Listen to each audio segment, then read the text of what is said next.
Hello, welcome to Diego Knows. I'm Diego.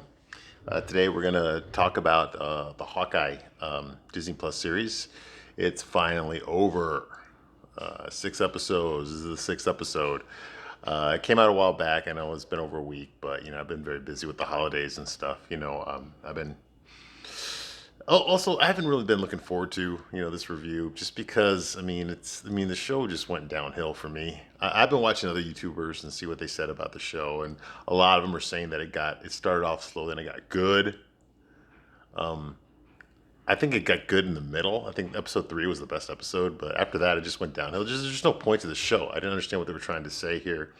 I thought the way they advertised, the way they marketed this show, was that it was going to be Hawkeye taking on Kate Bishop and training her on how to be the next Hawkeye. Basically to take his spot. Because that's the way you're supposed to do it. You don't just you don't just give that title to somebody. They got to earn it. And it's better if the person, if their predecessor teaches them how to do it and then passes the mantle on.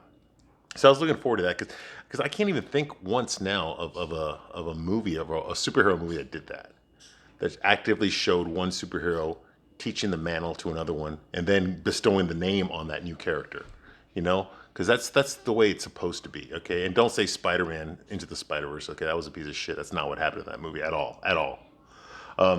So I've never seen a movie where that happened. I mean, there might be some. I just can't think of any right now, and I've seen a lot of movies. So I was actually looking forward to this. Hawkeye's my favorite Avenger, and then once the show got going, it made no sense. Like the first 2 episodes were just pointless. Like, what's the point of this movie? I still don't know what the point of it is. Okay, and now I finished the whole thing, and I still don't know what it was about. Like I have a better idea of what it's about, but there's a lot of contradictions. All right, so let's go ahead and get started here. Okay, to start off with Hawkeye here. One of the main reasons for this show was to set up the character of Maya, who's Echo in the comic books. She's the deaf martial artist with one leg. Okay, obviously, this actress, I believe she's handicapped in real life, and they're trying to go with some representation, some of the diversity. Well, it's fine. That's fine. She's not the first handicapped superhero. Daredevil is probably the most famous one, but there's others. I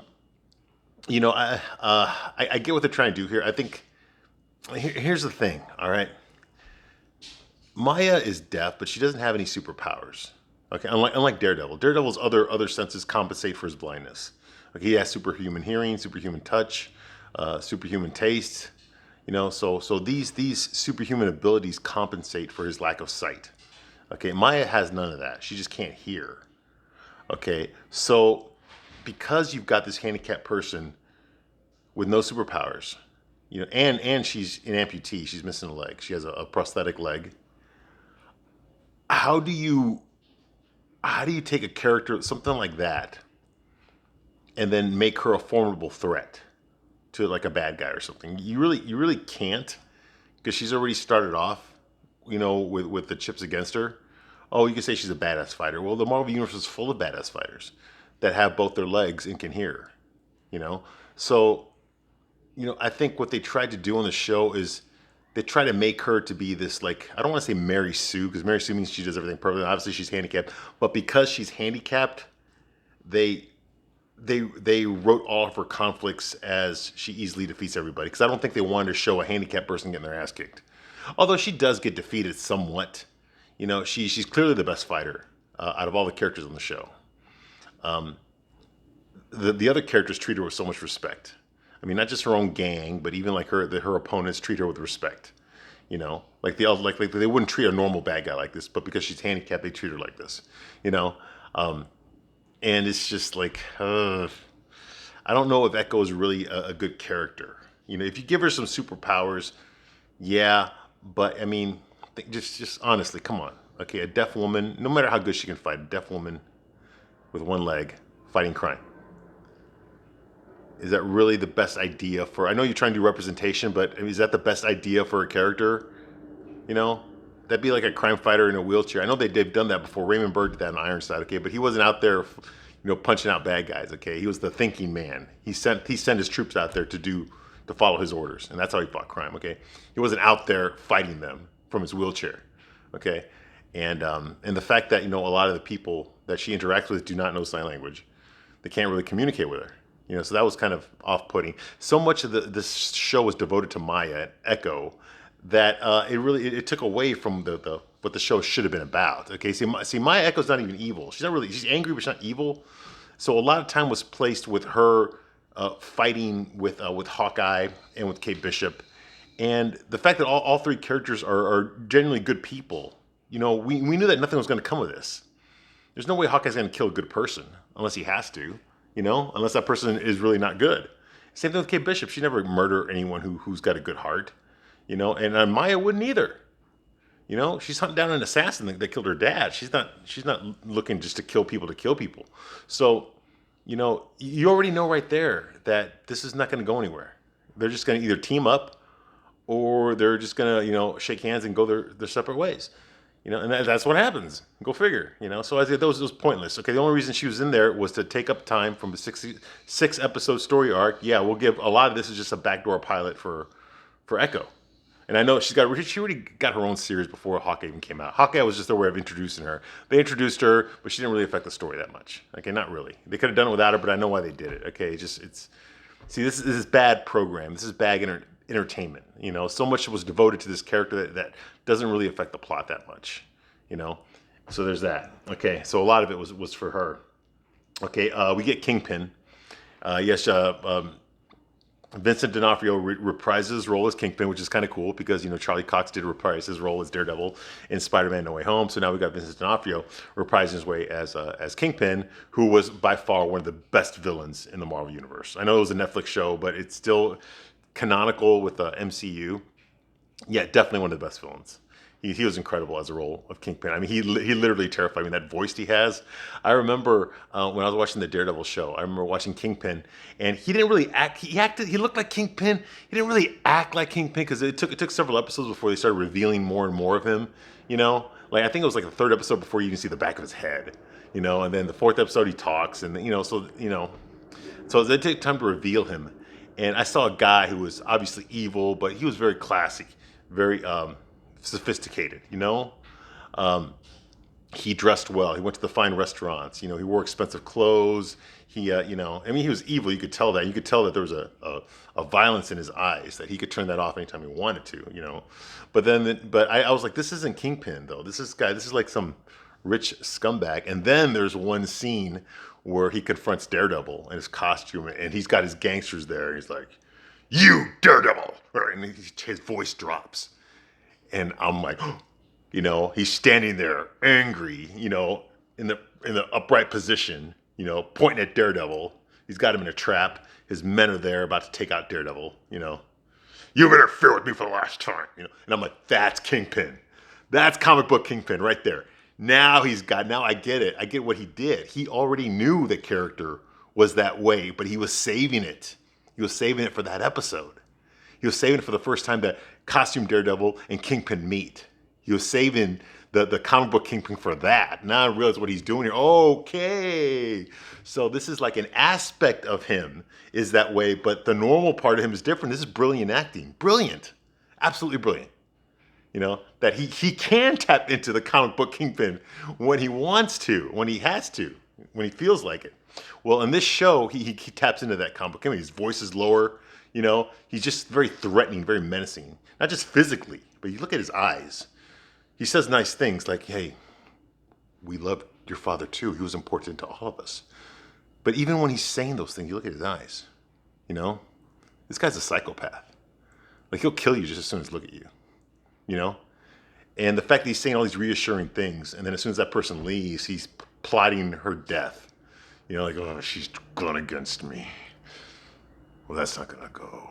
Like you could tell, like he's just this evil bastard. He's so full of himself, so full of rage. And I'm afraid of him. Like I'm physically afraid of this guy. He can intimidate the camera so much. This guy's a worthy adversary, absolutely, I just wish I hadn't saved him for the last episode. Like he should have been pulling. I mean, I know technically he was pulling the strings all along, but we needed to see more of him. Okay, you don't just show him off in the last episode and then get rid of him. You know, now I want more Kingpin. Okay, Kingpin is a very formidable threat, and we should have known that he was the guy that we're going to face since the very beginning. Because, like I said, we didn't know who the bad guy was. We thought it was Eleanor, and she did some bad things, but she wasn't the main bad. The main threat was Kingpin. All right. So let's see here. So apparently Eleanor was in debt. Eleanor's husband, Kate Bishop's dad, borrowed a lot of money from Kingpin before before he died, and Eleanor's been paying back that money, and she paid it back like tenfold, I think she said. But you know, once you're in business with the Kingpin, it's for life. You don't get to quit, and that's what Eleanor says. I'm out. You know, and of course Kingpin's warning her like, "Are you sure this is what you want to do?" Like, because like you know what's coming if you try to quit. You don't quit me. You're going to do what I say until you're dead. That's the only way you quit me. That's the only way you're out, is when you're dead. You know, he's communicating that. But she's like, oh, well, I've got photocopies and pictures of everything, so if you try to go after me, I'm going to expose you. It's like, oh, so you're going to try to... Well, that's exactly what the Owl did in season 1 of Daredevil. The Owl, near the end of that season, the Owl attempted to blackmail Kingpin, because remember, he was in charge of all his money. He attempted to blackmail Kingpin if he tried to turn him in. Try to implicate him. You know, it's like, oh, you know, I've got a file on you. You know, so Kingpin just fucking killed him anyway. Because he tried to kill his sweetheart, Vanessa. So, you know, so like that's a bad move. Don't threaten the Kingpin, you know, because, you know, he lives off of that stuff. He loves being threatened, you know, because you know what he's going to do, you know. So I knew Eleanor was dead. It was writing her own death warrant. When she said that, but apparently she actually killed Armand, the old man Armand, in the first episode. It was her that did it. I don't know how she did it. I didn't know she was capable of doing that, but apparently she did. And she framed the swordsman, Jacques Duchamp. She framed him for the murder. Like, that's the guy that she's been all lovey-dovey with, you know, the guy she was going to marry, you know, the idiot guy, you know, French guy. Yeah, she framed him for it. So he was innocent the whole time. All right, so there's that. Kate, Black Widow, Yelena Belova, Natasha's sister, filmed the whole thing and sent that on her phone to Kate Bishop, so she knows what happened. She heard the conversation between Kingpin and her mother. She knows that her mother's the guilty one here. Her mother was involved with the Kingpin, and she was behind all this stuff. And now she wants to save her mother's. Like, she knows that the Kingpin's come for her mom, but at the same time, you know, she wants to turn in her mother because, you know, her mother's a bad person, did a lot of bad things. She explains this, and then out of the blue, she tells Clint, just go home, go back with your family, don't get involved in this, you know. Like, she's the one telling him to get lost now, right? And he's like, no, you're my partner. Now, where the fuck did that come from? Okay, he's not treated her like a partner. He's treated her like someone he had to watch over until, you know, like I said, the lost kid at the mall. He's just like watching out for this kid until the parents arrive. You know, that's how he treated her this whole time. You know, he was on a quest to get the watch. Okay, he was on a quest to, you know, to stop the people coming after Ronan. Okay, like, these are all excuses he uses to stay there another day, you know. And it's just like, and now he's like, no, you're my partner. Like, where did that come from? That just came out of nowhere. You haven't shown. I mean, you like her. You showed her how to throw a coin at the TV set, but I mean, you really haven't taken her under your wing and shown her anything. And now you're like, you're my partner. Let's go. I'm not going to leave you in this situation. Your problems are my problems. Like, where did this come from? Like, this wasn't telegraphed at all. You know, so it wasn't much of a shock. It was like bad writing is what it was. Like, oh, so now you care? So now you want to get involved in her life. Okay, before you've been trying to protect her, I get it. You've been trying to hunt down that watch, I get it. You've been trying to find out the mystery of Ronan, I get it. You know, but you haven't necessarily tried to, you know, adopt her as your partner. You know, she's never been your Robin to your Batman, or Bucky to your Captain America, or Speedy to your Green Arrow. You know, she hasn't been any of those things. She's been an annoyance, basically. You know, so, but now all of a sudden you take her under your wing. Like, okay, we're partners. You've been my partner this whole time. Let's do this, you know. Let's go make some trick arrows. Remember, the same trick arrows that he said was a stupid idea. Yeah, now they're making trick arrows. And this just showed up out of nowhere. Like, they dumped all this stuff in the last episode. And they didn't telegraph any of it. Like, we didn't see any of it coming. This does not fit what the characters have been doing. It's not a logical progression of their characteristics based on their behavior for the past 5 episodes. This does not conclude with this. You know, this is out of nowhere. Like, let's just finish the series, which is what I'm doing. All right. So they talk about going to. Okay, so we go to the Christmas party here, and now is the James Bond segment. Now Kate Bishop is wearing the dress that she refused to wear in the first episode. Now she's wearing it, and of course, Jeremy Renner, Clint, he's in his tuxedo, very James Bond, and he's like, now he's tutoring her. They made their arrows, they made their trick arrows, they got new costumes, and now he's tutoring her. Okay, look around, read the room. Who's the threats? Who are allies? And she's like, okay, well, this person, so he's like, now he's training her. Now he's training her. All right, and he sends her off to go see her mom. And he starts looking around. We find out that Jacques is out of jail now. I guess he made bail. And there was a funny joke in there. I'm going to mention it because it really was funny. Jacques is out of jail. I guess he made bail. So he's not in jail anymore. And he sees that little kid, I guess, who's Armand the 12th. And the one that died was Armand the 3rd, the old man. Well, this little kid, he's like 10 years old, is Armand the 12th or something like that. There's a bunch of Armands in his family. And he sees the kid there. And the kid goes up to him. He's like, Mom said, I'll get your wine collection, and he's like, you're too young to appreciate my wine collection. He's like, you're too young. You're not old enough to appreciate my wine collection. He's like, well, someday I will be. He's like, by the time that happens, it will have already peaked. And then he says, not if you go back to jail again. So the swordsman, Jacques Duchesne, just looks at him and goes like, you remember that time you pissed yourself in the Hamptons? I do. Everybody does. And then they cut him. Okay. Okay, well, that's a funny joke, so I had to mention it. But it had nothing to do with anything, but it is funny. Okay. So anyway, so Yelena crashes a party in a green coat. And of course, she's got her Black Widow outfit on. She's looking for Clint, but someone else is looking for Clint. Echo's partner, the guy that she's been sign languaging with, he's across the street in a building with a rifle and a scope, trying to find Hawkeye at the party to take him out. Because he talked to the Kingpin. That's what the Kingpin said. Find Eleanor, kill her. And of course he sees Clint there, so he wants to kill Clint too. Because Clint threatened him. Remember in the last episode, threatened him in his car. Okay, so that's there. And then of course Yelena shows up. Black Widow shows up. Kate's there. They confront each other, and she says, like, "I'm here to kill Clint Bart," and she's like, "No, he's a friend of mine," And of course, she gets into her sitcom personality, like, "No, he's not here. I don't know where he is. You really shouldn't try to do that. It's not good. Like that kind of thing. And Yelena is like, okay, we're in sitcom territory now. This is not an action movie anymore. This is a sitcom. All right. This is like a Parks and Recreation or Still Sunny in Philadelphia type shit. Because they're just these two young women talking to each other, and you could tell Yelena is supposed to be the deadly one, and she kind of communicates that. But at the same time, you can tell that Yelena likes Kate Bishop for whatever reason. She likes her. She doesn't really want to hurt her. She'll say like, "I'm going to kill him, and I want to kill you," but. You can tell by the way she's acting, she's laughing at her jokes and she's saying, "That's funny, Kate Bishop, I like that a lot." It's like they're being like friendly to each other, but they're supposed to be adversaries. And Kate Bishop is like being friendly to her, but you could tell that Kate Bishop's kind of scared of her, like afraid to fight her, but at the same time doesn't want her to kill Clint, and Black Widow is like, hey, I'm going to kill Clint, but I like you and I don't want to hurt your feelings and I don't want to, I don't want to have to hurt you when you try to stop me. So, that kind of thing. So, and it just gets ridiculous. They're both wearing their superhero suits underneath their clothes. They both get out of their clothes and they're both in their outfits in the elevator. It gets to the point where Kate Bishop like hits all the buttons in the elevator to stop her from from finding out which floor Clinton is on. Is just stuff like that.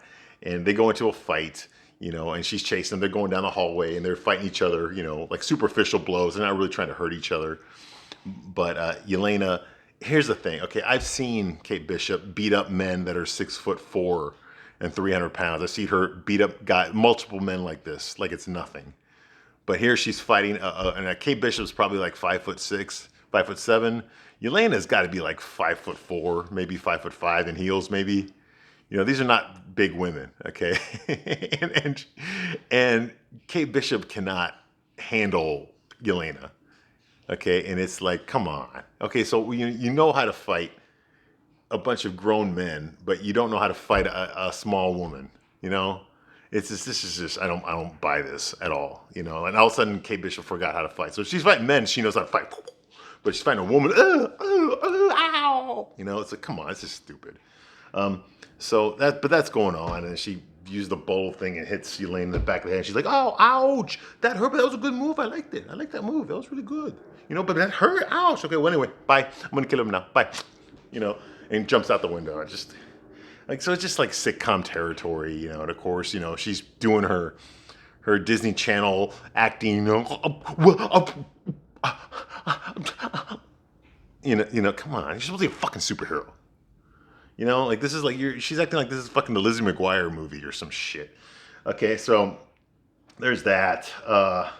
Once all the shooting begins, you know, and stuff, like everyone starts panicking at the party. They're all running out there, and the swordsman decides, oh, this is my opportunity, you know, and he takes off his sword, he pulls out his, I guess he was walking around with a sword. Yeah. And he just starts fighting people. Oh yeah, the Tracksuit Mafia shows up, so he just starts fighting them with his sword. You know, it's ridiculous. It's ridiculous. Okay, so there's that. Clint fights that guy, I can't remember, Echo's brother or boyfriend or some shit, whatever. And he defeats him. He uses trick arrows. At one point, the Tracksuit Mafia shows up, you know, and all the Russian guys are there. So, but instead of there being like 6 or 7 of them, now there's like 80 of them, 70 of them. You know, they even have different colored tracksuits, but they're all tracksuit Mafia. They're all Russian, and they all bald, and they all have goatees. I'm sorry, they're all Russian. They're all white, and they all have goatees, and they're all wearing tracksuits. Stereotype much. Okay, so they're there. Big. They start attacking everybody. I don't know what I forgot what the point was. Hawkeye jumps out of the building onto the Christmas tree at Rockefeller Center, because it's right. This is happening right outside Rockefeller Center. You know, the big Christmas tree there next to the ice skating, and he's stuck in there. And Kate Bishop shows up, and the cops, the LARPer cops, they decide to wear their LARPer uniforms and just like start helping the people out of the building. And like, big deal, you know, like the black LARPer guy, he picks up Armand the 13th or whatever, and the kids go, do you know who I am? He's like, I'm trying to save your life, you spoiled brat, you know, that kind of thing. And one of the Tracksuit Mafia confronts the fat guy LARPer. He's just like, boom, with his belly. He's like, yeah. You know, it's just done. And then one of the LARPers, one of the girl LARPers, she just picks up a baseball bat and whacks a tracksuit guy in his head.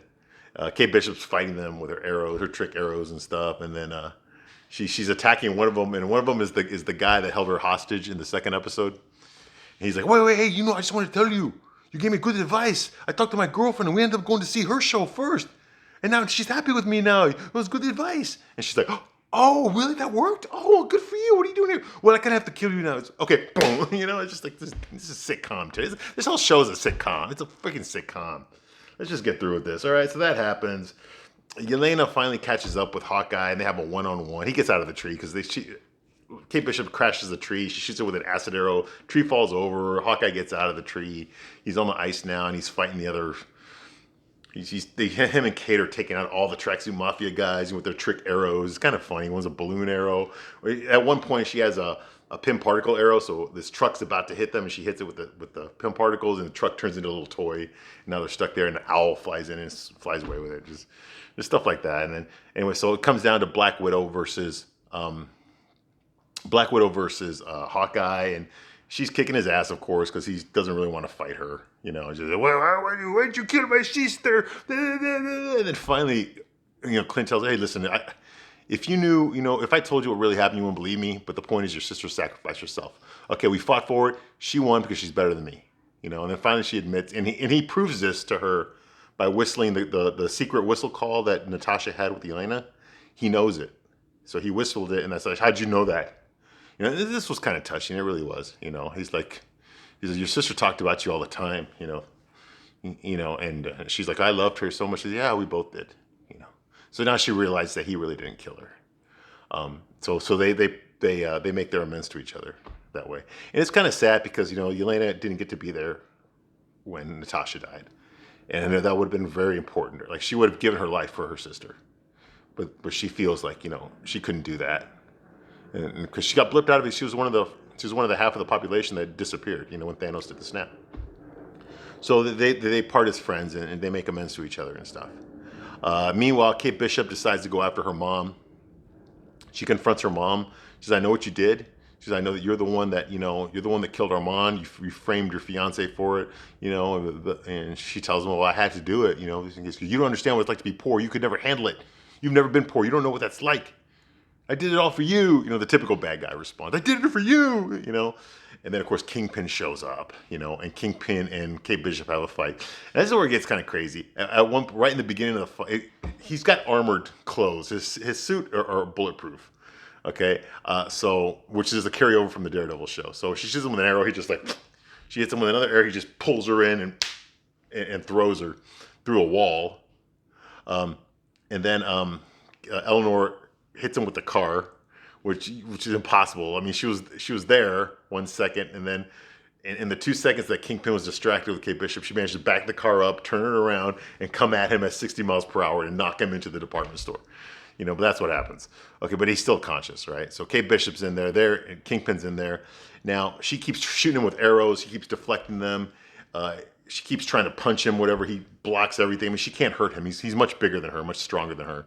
And this is the part that is why this is a Disney Plus, okay? Because this would never happen on Netflix. Okay, do you remember what happens when someone tries to attack the Kingpin, physically try to attack the Kingpin? It doesn't happen very often. But when it happens, what does Kingpin do?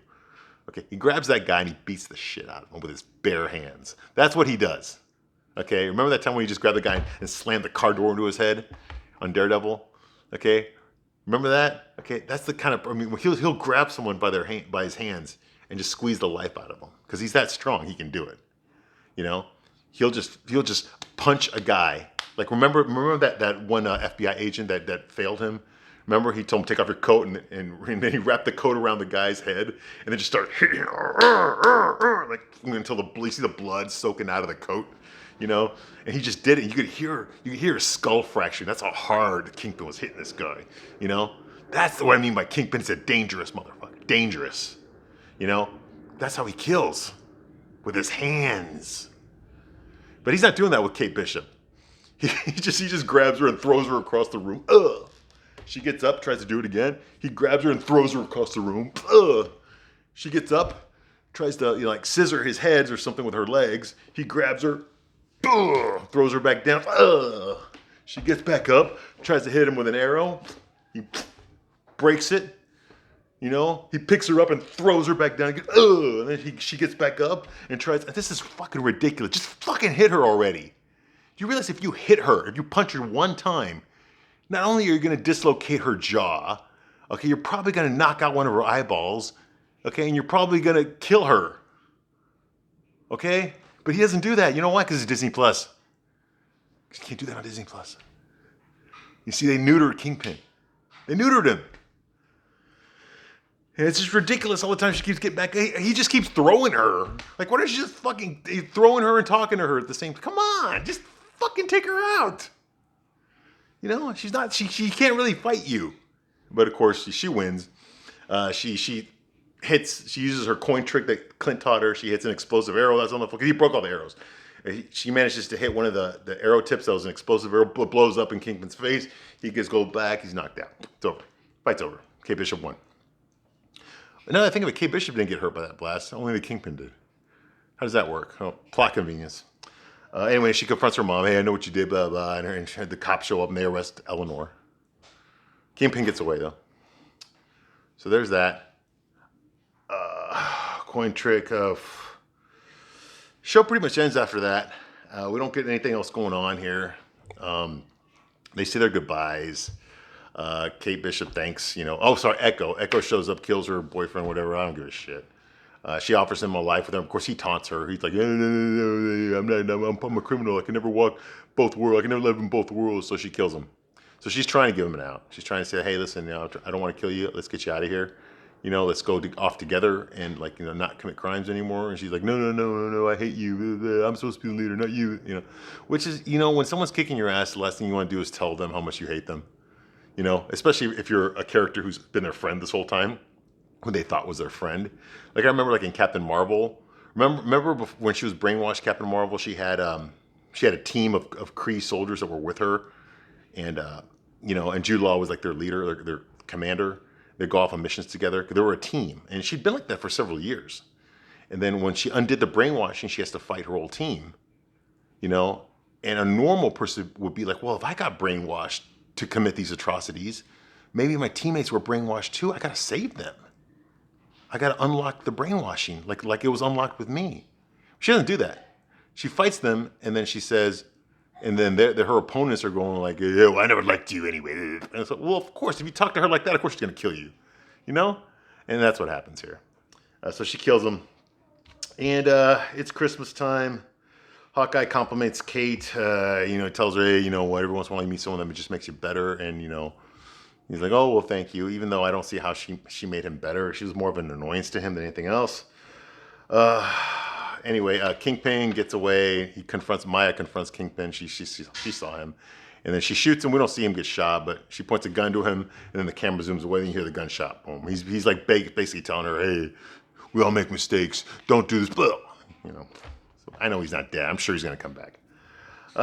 And that's about it. Yeah, there's nothing much more to do. You know, Clint compliments her. Hey, you beat the Kingpin. You beat the Kingpin by yourself. Not many people say that, you know? And he invites her to his house and out in the farm for Christmas, and she has Christmas with his family. We find out that the MacGuffin this whole time, that watch, that all-important watch, the watch that, you know, that Hawkeye risked his life for, that people died for, that a lot of people died for, especially the tracks him out, they died. A lot of them died for this watch.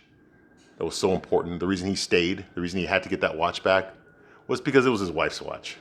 Lauren, I guess she used to be a S.H.I.E.L.D. agent. Because remember, she spoke in German in the last episode? So we knew she wasn't just an ordinary housewife. And yeah, she used to be a S.H.I.E.L.D. agent, so I'm guessing that's how they met each other. And this watch has sentimental value. I guess it had enough sentimental value that people were killing each other over it. Literally killing each other for this fucking watch that you could have just bought a replacement. Yeah. So ultimately, it was pointless. Like I said, the stakes weren't high enough. Nothing was high enough. I mean, all the reasons that Clint used to stay in town, to stay in New York, were just superficial reasons that really had no meaning. Maybe personal meaning, but ultimately it wasn't worth killing people for. It wasn't worth dying for. Nothing he did was worth those things. You know, the Ronin thing, it wasn't worth it. Kate Bishop, she's a likable girl, but she's not a superhero. She doesn't come across, she doesn't carry herself like a superhero. She doesn't carry herself like someone who can kick a lot of ass. She comes across as like, you know, like a 22-year-old woman who's acting like a 16-year-old woman. You know, she just she shouldn't film with any sort of confidence that she could take on the role. And then you know, of course, Hawkeye decides to. No one ever calls him Hawkeye. Okay, the only time we ever heard Hawkeye in the MCU was that time in the very beginning of Avengers Endgame, where Hawkeye's there with his daughter, and he calls her my little Hawkeye. You know, that's it. No one ever called Clint Barton Hawkeye in the movies ever. Okay. So he's never been called Hawkeye. I remember Dr. Selvig in the first Avengers movie said the Hawk. He called him the Hawk. He's up there on his nest, you know. But no one ever called him Hawkeye. Black Widow nobody called him Hawkeye. All right, they said Barton or something like that. But they never called him Hawkeye. And so I guess he remembering what he told his daughter, you know, when in Avengers Endgame. So she's like, "What's a name for me? Should we call Hawk? Should we Lady Hawk?" You know, he's like, "That sucks." Well, I do have an idea for a name. And then boom, the credits. You know, so we know. So now she's the first character. She's going to be the first character known as Hawkeye, not Clint Barton, because like I said, nobody ever called him that, even though that's what he is in the comic books. That's his name in the comic books. Just like with Scarlet Witch, nobody ever called her Scarlet Witch until the last episode of WandaVision, you know, and nobody ever called Clint Barton Hawkeye, and they still have never called Clint Barton Hawkeye. Okay, Kate Bishop is going to be the first character known as Hawkeye. Well, I guess technically Clint Barton's daughter is the first, because he called her, my little Hawkeye. So he called her Hawkeye. But Kate Bishop is now Hawkeye, not Clint Barton. Clint Barton never was Hawkeye. You get what they're doing here? Okay? MCU, yes. And I mean, she's a likable girl, but I don't believe she could ever win in a fight.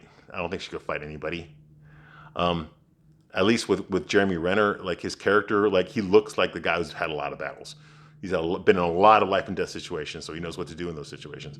Not Kate Bishop. This is a rich, privileged girl, you know, who has no friends, you know, who hangs out with her dog, you know, and just, you know, goes to private school and likes to fence as a hobby, likes to gymnastics as a hobby, even though we don't really see her doing any gymnastics, you know, and likes to martial arts as a hobby, even though we don't really see her You know, I mean, we see her fighting a couple of times, but you know, like when she fights someone like Yelena, she just can't fight her. She just gets her ass kicked easily.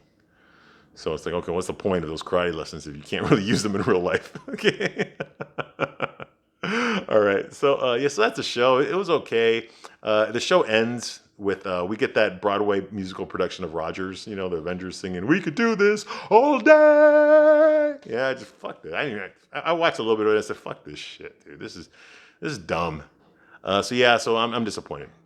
I was looking forward to this miniseries, and it you know, just like the other miniseries, you see my WandaVision review. I'm gonna do a Captain America and the Winter Soldier. Okay, none of these shows were really very good. Probably the best one was WandaVision, but they fucked up the landing.